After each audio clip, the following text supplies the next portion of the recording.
Have you ever paused to consider the profound impact your words can have on your child's development?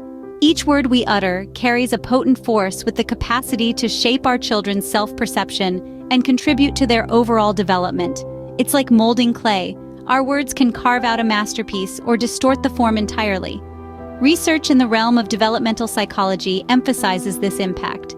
Studies show that positive communication, involving words of encouragement and affirmation, can bolster a child's self-confidence, emotional well-being, and cognitive growth. On the other hand, negative communication, such as harsh criticism or dismissive remarks, can lead to low self-esteem and hindered development. The power of words is not just in what we say, but how we say it. Tone, inflection, and the emotions behind our words can add layers of meaning that children absorb.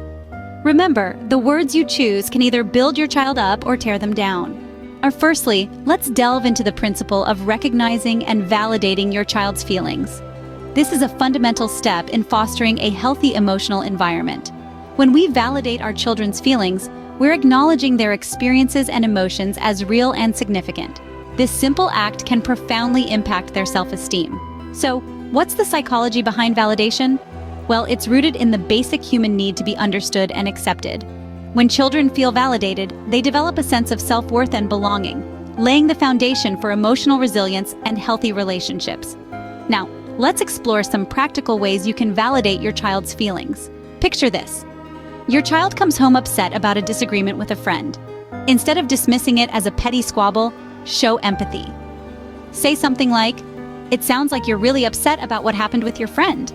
This acknowledges their feelings without judgment. Or perhaps your child is anxious about a school performance. Instead of saying, "There's nothing to worry about," try, "I can see that you're feeling anxious. It's okay to be nervous, and I'm here for you." This conveys that their feelings are valid and that they're not alone. Remember, validation is not about fixing problems or agreeing with negative behavior. It's about understanding and acknowledging emotions. It's a powerful tool that can help children feel heard and valued. Validation doesn't mean you agree with your child's behavior, but it shows them that their feelings are important. Secondly, the art of active listening. Active listening is more than just hearing the words your child says. It's about showing genuine interest, understanding and responding in a way that confirms you're fully engaged in the conversation. From a psychological perspective, active listening fosters trust, instills a sense of self-worth, and builds a stronger bond between parent and child. So, how do parents practice this? Begin by resisting the urge to interrupt or give advice. Let your child express their thoughts freely. Make sure to maintain eye contact and nod occasionally to show your interest. Respond with phrases like, "I see," or "Tell me more about that."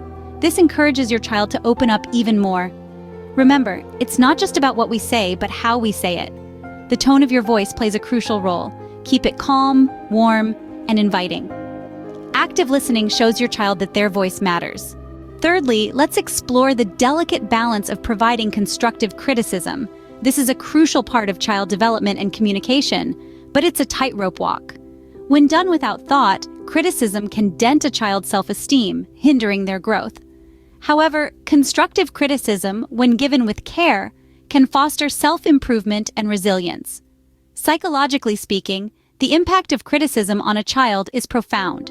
It can shape their self-perception, their confidence, and their willingness to try new things.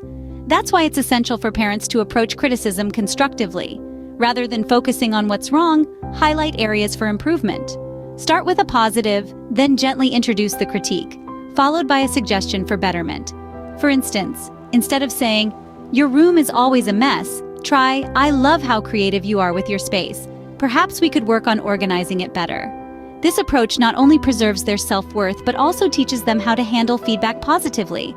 Remember, it's not what you say, but how you say it. Fourthly, fostering an environment of open communication. This is an essential pillar in building a strong parent-child relationship. When we create a safe space for our children to express their thoughts and feelings freely, we encourage their emotional growth and self-confidence. To foster open communication, first, assure your child that their voice matters. Let them know that their thoughts, ideas, and feelings are important to you. Second, make time for focused conversations. This means setting aside distractions and giving your full attention to your child. Third, Use open-ended questions to encourage more detailed responses. Instead of asking a yes or no question like, "Did you have a good day?" ask, "What was the best part of your day?" Remember, it's not about prying into your child's life, but about showing genuine interest and creating a space where they feel comfortable sharing. Open communication nurtures a strong parent-child bond. Lastly, the influence of positive reinforcement. This powerful tool, rooted in the psychology of behavior, can significantly shape a child's actions. It works by giving a response that increases the likelihood of a behavior being repeated. For instance, when your child tidies up their room without being asked, you might reward them with praise or a small treat. This doesn't mean showering your child with gifts every time they do something right.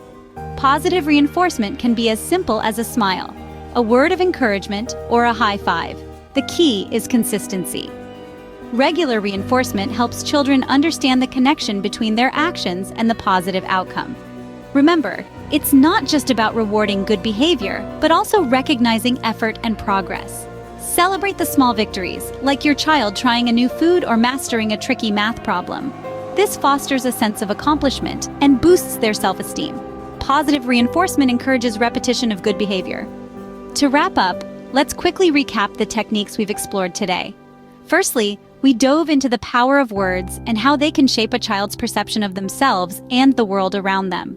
Words are not just a means of communication, but the building blocks of their self-esteem and self-worth. Next, we talked about recognizing and validating feelings. This is about more than just acknowledging a child's emotions. It's about understanding them, empathizing, and letting them know that it's okay to feel the way they do. We then moved on to active listening, which is not just about hearing the words your child speaks, but truly understanding their meaning.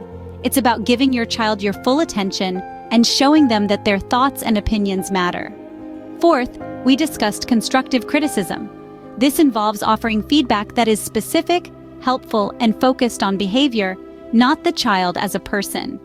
Our fifth technique was encouraging open communication. This involves creating an environment where your child feels safe, expressing their thoughts and feelings without fear of judgment or punishment. Lastly, we highlighted the importance of using positive reinforcement. This is about recognizing and rewarding good behavior, which not only encourages repetition of that behavior, but also boosts a child's self-esteem. Communicating effectively your child isn't always easy, but with these techniques, you're well on your way to fostering a strong, positive relationship. And with that, we've come to the end of our discussion. If you found this video helpful, please give it a like, share it with your friends, and leave a comment below. Don't forget to subscribe to our channel and let us know what other topics you are interested in. We're always looking to create content that you find valuable.